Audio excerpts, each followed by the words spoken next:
కర్ణాటకలో మరోసారి విజయం సాధించగానే ఇక ఫోకస్ అంతా తెలంగాణపై పెడతామని ఇక్కడ కూడా ప్రభుత్వం ఏర్పాటు చేస్తామని చెప్తూ వస్తున్న బీజేపీ కేంద్ర నాయకత్వానికి కర్ణాటక ఫలితాలు అస్సలు మింగుడు పడటం లేదు. కర్ణాటక ప్రజలు ఇచ్చిన షాక్ నుంచి బీజేపీ అధిష్టానం కోలుకోకుండానే తెలంగాణ బీజేపీలో గత కొంతకాలంగా నివురుగప్పిన నిప్పులా ఉన్న కుమ్ములాటలు ఒకేసారి పడగవిప్పడంతో ఏం చేయాలో తెలియక జాతీయ నాయకత్వం ఉక్కిరిబిక్కిరవుతోంది.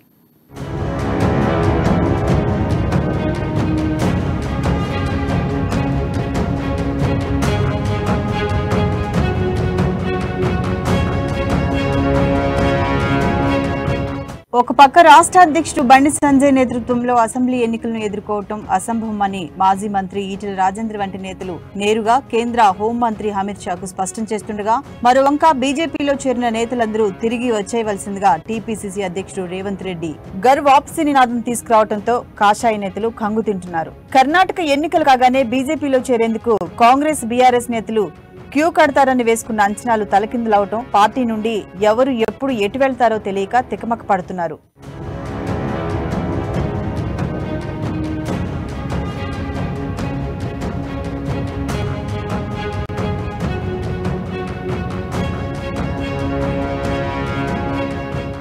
బీఆర్ఎస్ బీజేపీని ప్రజలు ఒకటిగానే చూస్తున్నారని, ఢిల్లీలో దోస్తీ గల్లీలో కుస్తీ అన్నట్లుగా బీజేపీతో బీఆర్ఎస్ ఉందని ప్రజలు అనుమానిస్తున్నారని మాజీ ఎంపీ విశ్వేశ్వర్ రెడ్డి ఢిల్లీ నుండి పార్టీ నాయకత్వంపై దాడికి దిగి సంచలనాలకు కేంద్ర బిందువుగా మారారు. పైగా మద్యం కుంభకోణంలో ఎన్నెన్నో ఆధారాలు ఉన్నాయని చెప్తున్న సీఎం కేసీఆర్ కుమార్తె బీఆర్ఎస్ ఎమ్మెల్సీ కవితను అరెస్టు చేయకపోవడంపై పొంగులేటి శ్రీనివాసరెడ్డి, జూపల్లి కృష్ణారావు వంటి వారు బీజేపీలో చేరేందుకు వెనకడుగు వేస్తున్నారని ఆయన స్పష్టం చేశారు.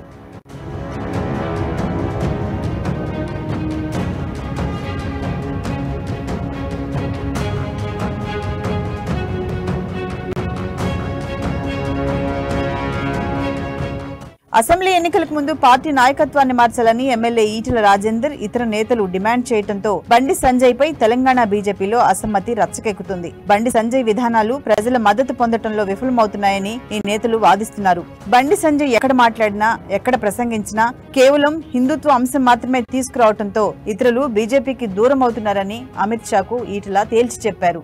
కర్ణాటకలో హిందుత్వ మోడల్ పనిచేయలేదని, ఈ క్రమంలోనే బండి సంజయ్ ను మార్చి అనువైన నాయకుడిని రాష్ట్ర అధ్యక్షుడిగా చేయాలని ఈటెల రాజేందర్ సూచించారని పార్టీలో జోరుగా చర్చ సాగుతోంది. కర్ణాటక ఎన్నికల్లో ముస్లింలకు ఇచ్చిన రిజర్వేషన్లను రద్దు చేస్తామని ప్రకటించడంతో పాటు మిగతా సామాజిక వర్గాలకు రిజర్వేషన్లు పెంచడం వంటి అంశాలు, బజరంగ దళ్ను నిషేధిస్తామంటూ కాంగ్రెస్ పేర్కొనటంపై ప్రధానంగా ఎన్నికల్లో ప్రస్తావించడం తదితర మతపరమైన అంశాలేవి ప్రజల ముందు పనిచేయటం లేదని అమిత్ షా వద్ద ఈటెల ప్రస్తావించారని అంటున్నారు.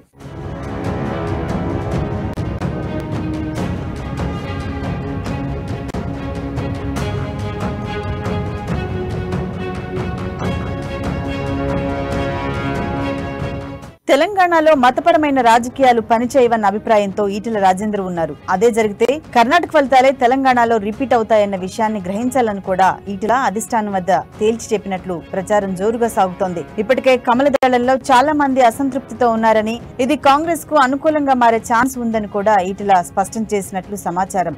ఈటెల అభిప్రాయాలను ఢిల్లీ నాయకత్వం సీరియస్ గానే పరిగణలోకి తీసుకున్నట్లు స్పష్టమవుతోంది. మరోపక్క నన్ను ఢిల్లీ నుండి ఎవరూ పిలవలేదని, తాను ఢిల్లీ వెళ్లటం లేదని మీడియా ముందు చెప్పిన బండి సంజయ్ హడావిడిగా ఢిల్లీ వెళ్లారు. ఆరోగ్య పరీక్షల కోసమని ఆయన మద్దతుదారులు కప్పిపుచ్చే ప్రయత్నం చేస్తున్న కేంద్ర నాయకత్వం నుండి పిలుపు మేరకే వెళ్లినట్లు తెలుస్తోంది. ఇతర పార్టీల నుండి వచ్చిన నేతలందరూ బండి సంజయ్ పై కేంద్ర నాయకత్వం వద్దనే తాడోపేడో తేల్చుకునేందుకు సిద్ధపడుతుండగా, సంజయ్ ధోరణితో అసంతృప్తిగా ఉన్న కేంద్ర మంత్రి కిషన్ రెడ్డి, డాక్టర్ లక్ష్మణ్ వంటి నేతలు ప్రేక్షక పాత్ర వహిస్తున్నారు. ఎటువంటి మార్పు జరిగినా తమకు ప్రాధాన్యత పెరుగుతుందిలే అన్నట్టుగా వ్యవహరించడం కొసమెరుపు.